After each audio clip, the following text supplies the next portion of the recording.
وہ کہنے لگے اللہ کی قسم ہم اسے ضرور قتل کریں گے اے سعد ابن عبادہ، تو منافق ہے اور منافقوں کی حمایت کرتا ہے. حالانکہ وہ صحابی تھے.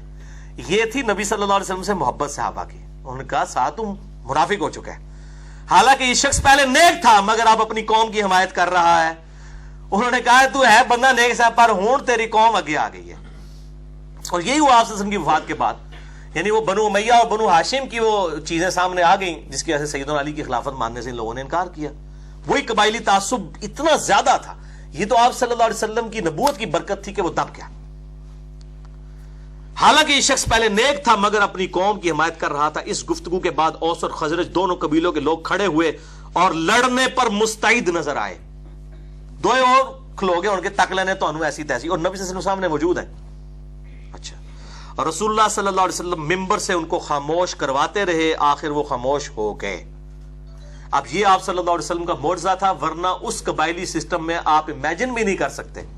اس ٹائم ایسی ان کی کیفیت دماغ کی ہو جاتی تھی قبیلوں کی کہ وہ کسی کی نہیں سنتے تھے. تو بہرحال آپ صلی اللہ علیہ وسلم کی بات سنی اور بیٹھ گئے. اب ظاہر اب آگے کیا آپ سے بات کرتے، معاملات بگڑ جانے تھے. آپ صلی اللہ علیہ وسلم ممبر سے اتر آئے. سیدہ عائشہ فرماتی ہیں کہ میں تمام دن رات روتی رہی، نہ آنسو تھمتے تھے نہ نیند آتی تھی، اور میرے ماں باپ بھی کبیدہ خاطر تھے. میں 2 دن تک برابر روتی رہی، نہ آنسو تھمے اور نہ نیند آئی. 48 گھنٹے اندازہ کریں. اور میں سمجھنے لگی کہ اب تو میرا کلیجہ پھٹ جائے گا. ماں باپ میرے پاس موجود تھے. اتنے میں انصار کی ایک اور عورت اجازت لے کر میرے پاس آئی اور وہ بھی رونے لگی. یعنی وہ عورتیں بھی آپ کو پتہ کٹھی ہو جاتی ہیں. پھر بڑا افسوس ہے جناب جو کچھ ہوا ہے تھوڑے نال. تو وہ بھی آ کے رونا شروع کر دیا. یہاں تو عورتوں کی حالت ہے 40 دن بعد بھی آ کے تو رونا شروع کر دیتی ہیں گھر والوں کو. وہ بھی رونے لگ پڑی. اچھا، مجھے اس کا نام معلوم نہ ہو سکا. آخر نبی صلی اللہ علیہ وسلم بھی میرے گھر تشریف، یعنی میں کہ خود آپ صلی اللہ علیہ وسلم ابوبکر کے گھر تشریف لائے. سلام کے بعد میرے پاس بیٹھ گئے، ورنہ ابھی تک اس دن سے پہلے 1 مہینے تک آپ میرے پاس بیٹھے بھی نہیں تھے. آپ صلی اللہ علیہ وسلم کے دل میں اس حوالے سے اتنا قلق تھا. اس دن آ کے پاس بیٹھے. تہمت کے بعد 1 مہینے تک آپ صلی اللہ علیہ وسلم ٹھہرے رہے. میرے بارے میں کوئی وحی آپ پر نازل نہیں ہوئی. آپ صلی اللہ علیہ وسلم میرے پاس بیٹھ گئے، کلمہ شہادت پڑھا اور اس کے بعد فرمایا اے عائشہ، مجھے تمہاری نسبت اس قسم کی خبر ملی ہے. اگر تم بے گناہ ہو تو اللہ عنقریب تمہاری پاک دامنی ظاہر فرما دے گا، اور اگر تم سے کوئی گناہ ہوا ہے تو اللہ سے توبہ کرو اور مغفرت چاہو. اس لیے کہ بندہ اگر اپنے گناہ سے توبہ کا اقرار کر لے تو اللہ تعالیٰ بخش دیتا ہے. سیدہ عائشہ کو تو آگ لگ گئی بات سن کے. جس نے میرے بھائیو، جب کسی بندے نے کوئی کام نہیں کیا ہوتا اور اس کو یہ بات کہی جائے، چاہے آپشن کے طور پہ بھی کی جائے، پھر منو مشورہ دینے علی بھائی خیر ہے، الزام ہے، خاموش رہے. اب دیکھیں سیدہ عائشہ کہ آپ اس پہ کیا حالت ہوئی. کہنے والا کون ہے؟ نبی صلی اللہ علیہ وسلم. خاوند بھی ہیں، پیغمبر بھی ہیں، اور سیدہ عائشہ ہیں دوسری طرف، بیوی بھی ہیں ایک نبی کی، بہترین عورت بھی ہیں. لیکن الزام میرے بھائیوں برداشت نہیں ہوتا، کلیریفیکیشن دینی پڑتی ہے. اچھا، تو توبہ کر لو. آپ صلی اللہ علیہ وسلم جب اپنی بات ختم کر چکے تو میرے آنسو فوراً بند ہو گئے. یعنی اب وہ غم کی بجائے غصہ آ گیا سیدہ عائشہ کو. مشکلیں اتنی پڑی کہ آسان ہو گئیں. انہوں نے دماغ اور پاس سے ٹر پے کہ یہ مجھے کہہ رہے ہیں توبہ کر لے کے تجھے کو گناہ ہوا ہے. اندازہ کرو میرا خاوند مجھ سے یہ بات کر رہا ہے. ایک قطرہ بھی نہ رہا. میں نے اپنے باپ ابوبکر سے کہا کہ رسول اللہ کی بات کا جواب دو. غصہ دیکھیں، یعنی احترام اس جگہ پہ کہ اس سے یہ بھی بات پتا چلا کہ اگر بیوی کے ماں باپ بیٹھے ہیں تو بیوی کو اپنے خاوند کو جواب نہیں دینا چاہیے اگر کوئی بات بری لگے. تو سیدنا ابوبکر سے کہا سیدہ عائشہ نے کہ میرے باپ ہیں آپ، میرا خاوند میرے بارے میں یہ بات کر رہا ہے، آپ اس کو جواب دیں، ان کو جواب دیجئے. اچھا آپ سنیں. میرے والد ابوبکر نے کہا اللہ کی قسم مجھے کچھ سمجھ نہیں آ رہا کہ میں کیا جواب دوں. انہوں نے تسلی نہیں دی، بیٹا خیر ہے، لیکن گالتے ہوتی ہے نا جس دے ہوتے الزام لگے ہوا ہے. اچھا پھر میں نے اپنی ماں سے کہا کہ آپ صلی اللہ علیہ وسلم کو آپ جواب دیجئے، مگر انہوں نے بھی مجھے یہی جواب دیا کہ بیٹا مجھے کچھ سمجھ نہیں آ رہی کہ میں نبی صلی اللہ علیہ وسلم کو کیا جواب دوں. وہی احترام کے دائرے میں خاموش. اب سنیں بات ختم نہیں ہوئی ہے، علیحدہ ڈراپ سین آنا ہے.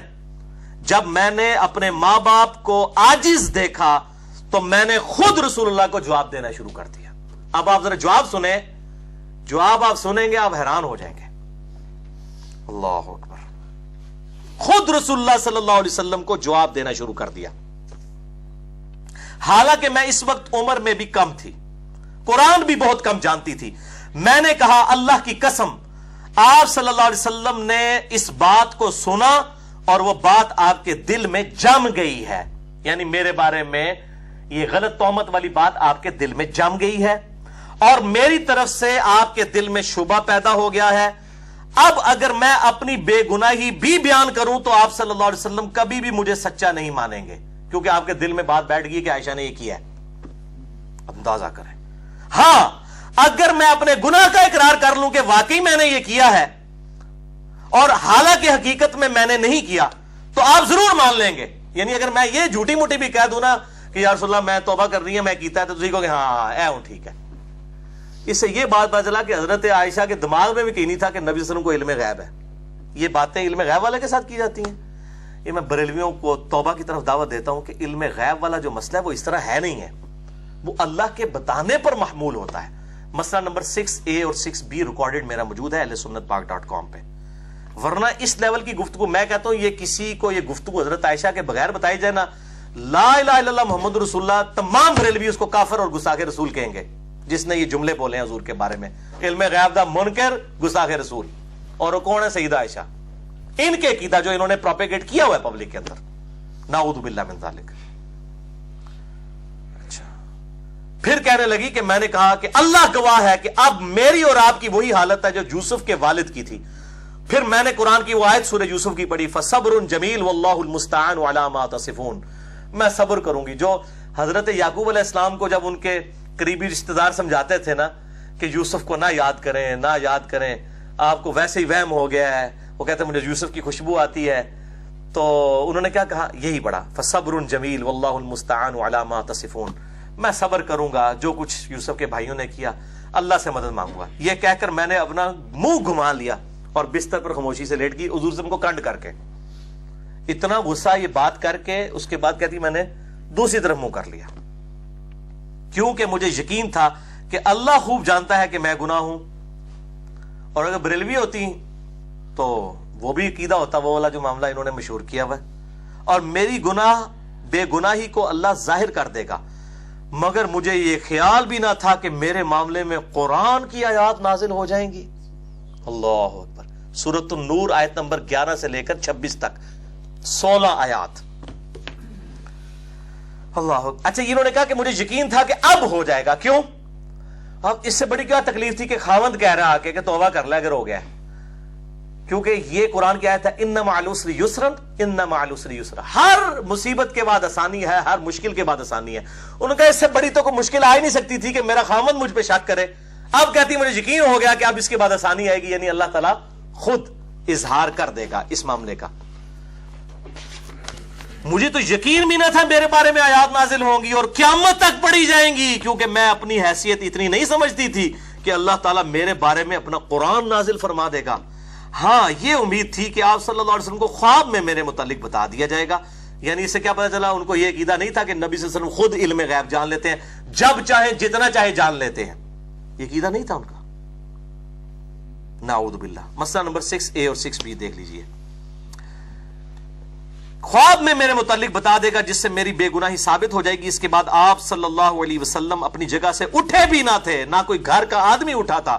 اسی وقت یہ جب وہ باتیں کر کے ہٹی، آپ صلی اللہ علیہ وسلم پر وحی کی کیفیت طاری ہوئی جیسا کہ وحی کے وقت ہوا کرتا تھا، اور اس کلام کی سختی کی وجہ سے، اس کے وزن کی وجہ سے آپ صلی اللہ علیہ وسلم پر سردی کے ایام میں بھی جسم مبارک پر پسینہ ٹپکنا شروع ہو جاتا تھا.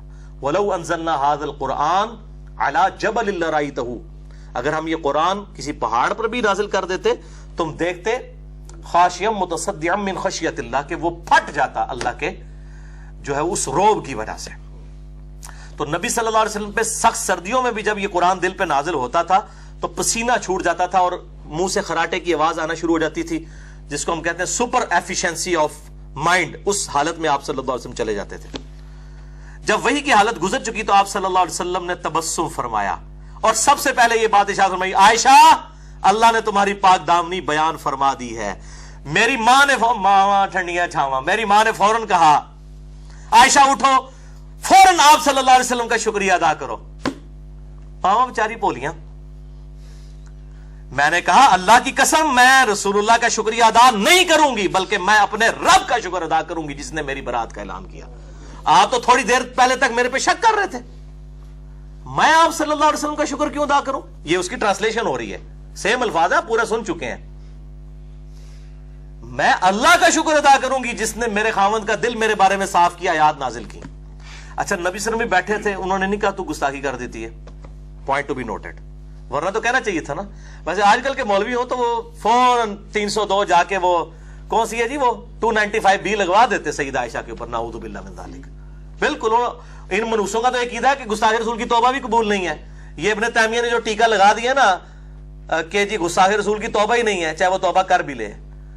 مشرک کی توبہ ہے اگر توبہ کر لے، گستاخ رسول کی نہیں ہے. یہ ٹیکہ ایسا لگا ہے بریلوی، دیوبندی، اہل حدیث، شیعہ چاروں نے یہ ٹیکہ لگوا کے اپنا دماغ خراب کر لیا. میں نے ان کے رد پہ مثلا نمبر 49 ریکارڈ کروایا گستاخ رسول کی سزا اور گستاخانہ فلم اور کارٹون کے اوپر. یہ کس منطق سے آپ نے نکالا ہے کہ گستاخ رسول کی توبہ نہیں ہے؟ توبہ تو بھائی موت کے غرغرے سے پہلے جامعہ ترمذی میں حدیث ہے کہ توبہ قبول ہے. شرک سے بڑا کون گستاخ ہو سکتا ہے؟ شرک اللہ کی گستاخی ہے، وہ بھی توبہ قبول ہے. گستاخ رسول اگر کسی سے ہو بھی جائے قبول ہے اگر وہ توبہ کر لیتا ہے. وہ پاکستانی گستاخی نا، وہ پاکستان میں تو ہر چیز گستاخی. میں جو کچھ حضرت عائشہ کا کریکٹر بتا رہا ہوں نا، پاکستان کے کیس میں اس میں درجنوں گستاخیاں پاکستان کے علماء بریلوی، دیوبندی، اہل حدیث، شیعہ اپنا جو انہوں نے فارمولہ گستاخی رسول کا بنایا وہ لگا دیں گے. آپ دیکھیں، اندازہ کریں. وہ کہتی ہیں میں اللہ کی قسم نبی صلی اللہ علیہ وسلم کا شکر نہیں ادا کروں گی بلکہ میں اللہ کا شکر ادا کروں گی. اور اللہ تعالیٰ نے یہ 10 آیات ان الذین جاؤوا بالافک عصبۃ منکم سے لے کے وان اللہ رؤوف الرحیم، یہ 10 تو پرٹیکولر آپ کی برات میں تھی. اور اگلی 6 آیات میں سیدنا ابوبکر نے جو وظیفہ بند کیا تھا وہ ابوبکر کو بھی کہا گیا تم اللہ کے لیے وظیفہ دے رہے ہو، وظیفہ دوبارہ سے سٹارٹ کرو. اندازہ کریں، میرے رب نے میری بے گناہی ظاہر فرما دی. سیدنا ابوبکر جو رشتہ دار کی غربت کی وجہ سے مستح کی کچھ مالی مدد کیا کرتے تھے، انہوں نے مستح کے متعلق یہ سوچا ہی تھا کہ آئندہ میں اسے کوئی مال نہیں دوں گا کیونکہ اس نے عائشہ کو بدنام کیا. چنانچہ اللہ تعالیٰ نے اس کے بارے میں بھی نازل فرما دیا وَلَا يَأْتَلِ أُولُو الْفَضْلِ مِنْكُمْ، جو تم میں جن کو اللہ نے مال دیا ہے وہ اپنی رشتہ داریوں کی وجہ سے نا، دیکھیں ذرا کس لیول کی بات ہو رہی ہے. جناب یہاں جنید جمشید صاحب کی کوٹر لگا رہے ہیں، ادھر جو بیچارہ معافیا مانگ رہا ہے کہتے ہیں توبہ قبول نہیں ہے. اور جب نبی صلی اللہ علیہ وسلم کی بیوی کے ساتھ یہ معاملات ہوئے ہیں اور ابو بکر نے رضی اللہ تعالیٰ عنہ نے وظیفہ بند کر دیا ہے جس نے عائشہ پہ ان کی زندگی میں، رسول کی زندگی میں توبہ لگائی ہے، اور اللہ تعالیٰ کہہ رہا ہے ابو بکر وظیفہ کیوں بند کیا ہے؟ ادھر مولوی کہہ رہے نہیں آپ کی توبہ قبول نہیں ہے، جنید جمشید صاحب آپ کو چھوڑیں گے نہیں ہم. جنید جمشید تو عشر شیر بھی نہیں ہے. میں نے تو خیر 105 میں ریکارڈ کرا دیا کہ اصل گستاخ کون ہے، ساروں کے بابوں کو میں نے بتایا. اور یہاں پہ مستح کا وظیفہ جب بند کیا حضرت عائشہ پہ تہمت کیا سے اللہ تعالیٰ نے بجائے مستح کے ابو بکر کو کہا کہ تو اللہ کے لیے وظیفہ دے رہا تھا، تو نے کیوں وظیفہ بند کیا؟ تو نے تو اللہ سے اجر لینا ہے. یہ آیات نازل ہوئی. اس کے بعد ابو بکر کہنے لگے میں خوش ہوں کہ اللہ مجھے بخشے. اس میں اللہ نے کہا تھا آیات میں کہ کیا تم نہیں چاہتے کہ اللہ تمہیں بخشے تو تم اللہ کے دیے میں سے کیوں وظیفہ روکتے ہو؟ اللہ اکبر، یہ ہے للہیت. تو حضرت ابو بکر کہتے ہیں میں خوش ہوں کہ اللہ مجھے بخشے، میں مستح کو وہی کچھ دیا کروں گا جو پہلے دیا کرتا تھا، واللہ میں اس کو مال دینا بند نہیں کروں گا. سیدہ عائشہ فرماتی ہیں آپ صلی اللہ علیہ وسلم نے تہمت کے ایام میں ام المومنین زینب سے جو میری سوکن تھیں میرا حال دریافت کیا، کیونکہ ام المومنین زینب کی بہن جو حمنہ بنت جہش تھی نا وہ بھی اس میں شامل تھی تہمت لگانے والوں میں، حسان ابن ثابت اور مستح کے ساتھ. ان تینوں کو کوڑے بھی لگائے گئے. تو ان سے جب پوچھا کہ تم عائشہ کو کیسے جانتی ہو تو کیسا پایا، تو انہوں نے عرض کیا یا رسول اللہ میں اپنے کان اور اپنی آنکھوں کو محفوظ رکھتی ہوں، واللہ میں نے عائشہ کو نیکی اور بہتر کے علاوہ کسی اور حالت میں نہیں دیکھا. آپ صلی اللہ علیہ وسلم کی ازواج میں زینب میرے برابر کی تھی. یعنی سیدہ عائشہ کہتی ہیں کہ یعنی آپ صلی اللہ علیہ وسلم کی توجہ کے اعتبار سے سیدہ زینب میرے برابر کی تھی. اور ان کے بارے میں حدیث ہے کہ سب سے پہلے، صحیح بخاری میں بھی آتا ہے، مسلم میں، کہ میرے مرنے کے بعد سب سے پہلے میری وہ بیوی مجھے آ کے ملے گی جس کے ہاتھ سب سے لمبے ہیں، یعنی اس کی یہ کوالٹی ہے. تو سیدہ عائشہ کہتی ہیں ہم ساری بیویاں آپس میں ہاتھ لمبائی کیا کرتی تھیں، تو سیدہ زینب سب سے پہلے فوت ہوئی. تو ہمیں پتہ چلا اچھا یہ ہاتھ لمبے سے مراد ہے اللہ کی راہ میں خرچ کرنے والی. حضرت زینب سے بڑھ کر حضور کی کوئی بیوی انفاق فی سبیل اللہ نہیں کرتی تھی، یہ اتنی لاڈلی بیوی تھی سیدہ زینب. تو عائشہ کہتی ہیں کہ سیدہ زینب کی اگرچہ بہن تھی الزام لگانے والوں میں، لیکن انہوں نے اپنی بہن کا ساتھ نہیں دیا. حالانکہ عورتیں تو آپ کو پتہ ہے انہوں نے میرے بارے میں حق بات کہی. اور حضرت عائشہ کہتی ہیں کہ ازواج میں سے اگر میرے مقابلے کی کوئی عورت تھی نا نبی صلی اللہ علیہ وسلم کی نگاہوں میں تو وہ زینب تھی. اللہ نے ان کی نیکی کی وجہ سے ان کو محفوظ رکھا, مگر ان کی بہن حمنہ نے لڑائی شروع کر دی اور وہ بھی تہمت لگانے والوں کے ساتھ ہلاک ہو گئی, یعنی ان پہ بھی قذف کے 80 کوڑے لگائے گئے.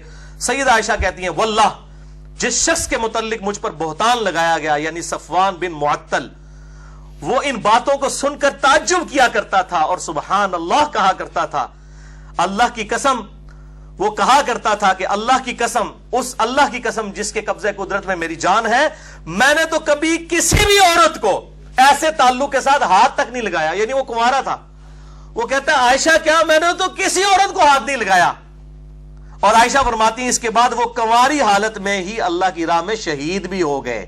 یہ بھی حضرت عائشہ پر اللہ کی کرامت ہوئی کہ جس مرد کے ساتھ ان کو نعوذ باللہ جوڑا گیا اس حوالے سے, صفوان بن معطل, اللہ تعالیٰ نے اس کی قسمت میں کوئی عورت رکھی نہیں. یعنی وہ والا معاملہ ایسا کیا کہ وہ عورت, وہ مرد جو ہے وہ کنواری حالت میں ہی شہید ہو گیا اللہ تعالیٰ کی راہ میں. الحمدللہ اس کے اوپر یہ حدیث عفت جو ہے وہ مکمل ہوئی. اب رہا ان آیات کا معاملہ, وہ انشاءاللہ اگلی دفعہ جلدی میں 10-15 منٹ میں کور ہو جائیں گی, تو وہ پورا اس کا بلو پرنٹ آپ کو سمجھ آ گیا ہے. اللہ تعالیٰ سے دعا ہے جو حق بات میں نے کہی اللہ تعالیٰ ہمارے دلوں میں راسخ فرمائے. اگر جذبات میں میرے منہ سے کوئی غلط بات نکل گئی تو اللہ تعالیٰ ہمارے دلوں سے معاف کر دے. ہمیں کتاب و سنت کی تعلیمات پر عمل کر کے دوسرے بھائیوں تک پہنچانے کی توفیق عطا فرمائے. سبحانک اللہم و بحمدک اشہد ان لا الہ الا انت استغفرک و اتوب الیک وما علینا الا البلاغ المبین. جزاکم اللہ خیرا.